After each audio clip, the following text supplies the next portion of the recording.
श्री सीताराम, जय राधा रानी की। शिखावस्थी के चैनल में आप सभी का स्वागत है। मैं हूं शिखावस्थी।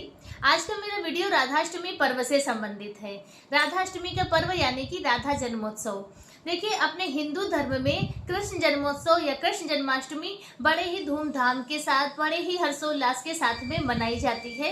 लेकिन राधा जन्मोत्सव, राधा अष्टमी बहुत ही कम स्थानों पर मनाई जाती है। तो आज इस वीडियो में हम जानेंगे कि राधा अष्टमी का व्रत और राधा जन्मोत्सव हमें किस प्रकार से मनाना चाहिए, क्यों मनाना चाहिए। क्या आप जानते हैं कि जब तक आप राधा जन्मोत्सव, राधा अष्टमी का पर्व नहीं मनाते हैं, तब तक आपका जो कृष्ण जन्माष्टमी का पर्व है वो अधूरा माना जाता है।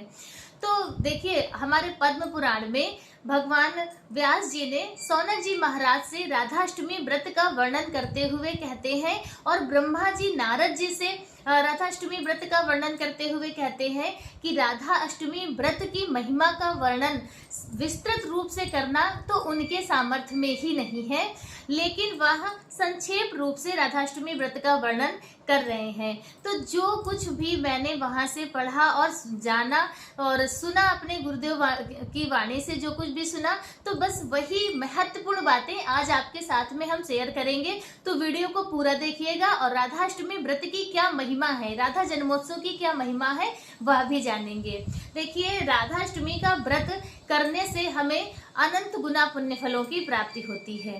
राधाष्टमी का व्रत प्रत्येक वर्ष भाद्रपद मास के शुक्ल पक्ष की अष्टमी तिथि को मनाया जाता है। इस दिन राधा रानी का जन्मोत्सव होता है। इस दिन हमारी राधा रानी का प्राकट्य हुआ था। तो कहते हैं कि राधा अष्टमी का व्रत यदि आप करते हैं तो आपको 1000 निर्जला एकादशी व्रत करने का पुण्य फल प्राप्त होता है। यानी कि जितनी आप 1000 निर्जला एकादशी व्रत करते हैं तो उसका भी 10 गुना पुण्य फल आपको राधाष्टमी व्रत करने से प्राप्त होता है। अपने हिंदू सनातन धर्म में सोने का यानी स्वर्ण दान करना बहुत ही ज्यादा उत्तम माना जाता है। तो राधाष्टमी का व्रत करने से सुमेर पर्वत के समान स्वर्ण दान करने का पुण्य फल प्राप्त होता है। कन्यादान महादानों में से एक माना जाता है और राधाष्टमी का व्रत करने से 1000 कन्यादान करने का पुण्य फल प्राप्त होता है। और इसके साथ ही कहते हैं ब्रह्म हत्याओं जैसे करोड़ों पाप राधाष्टमी व्रत करने से नष्ट हो जाते हैं। धरती पे जितनी भी पवित्र नदियां हैं, गंगा यमुना आदि जितनी भी पवित्र नदियां हैं, उन समस्त पवित्र नदियों में स्नान करने का पुण्य फल प्राप्त होता है उस भक्त को जो राधाष्टमी का व्रत करता है।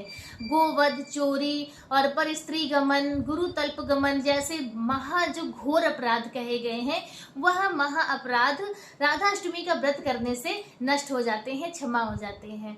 तो इसलिए राधाष्टमी का व्रत करना बहुत ही ज्यादा महत्वपूर्ण है। और यदि आप राधाष्टमी का व्रत करते हैं, राधा जन्मोत्सव मनाते हैं, तो आपको अनंत गुना पुण्य फलों की प्राप्ति होगी। आपके घर में सुख, समृद्धि, संपन्नता का वास होगा। तो किस प्रकार से मनाना है राधाष्टमी का पर्व, वह भी जान लेते हैं। तो देखिए, राधाष्टमी का पर्व आपको अष्टमी तिथि को मनाना है, जो कि 31 अगस्त को वर्ष 2025 में मनाई जाएगी। तो इस दिन आपको सुबह सवेरे स्नान आदि करके और फिर अपने व्रत का संकल्प करना है। आपकी जिस प्रकार से सामर्थ्य हो आप उस प्रकार से व्रत करें।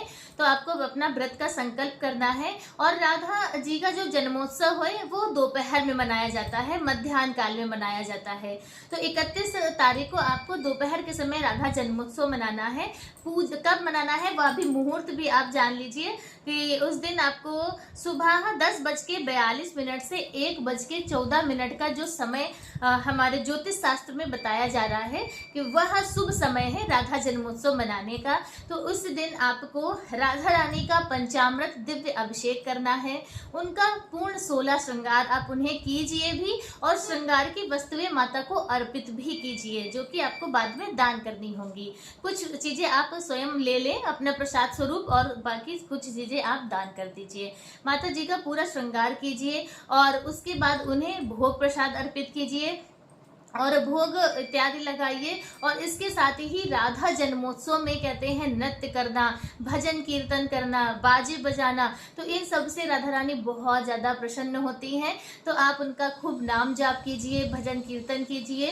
तो इस तरह से आपको राधा जन्मोत्सव मनाना है। और राधा जन्मोत्सव मनाना बहुत ही ज़्यादा आप अनिवार्य ही कह लीजिए कि अनिवार्य है। और यदि आप राधा जन्मोत्सव मनाते हैं, राधाष्टमी का व्रत करते हैं, तो आपको बहुत ही ज़्यादा पुण्य फलों की प्राप्ति होगी।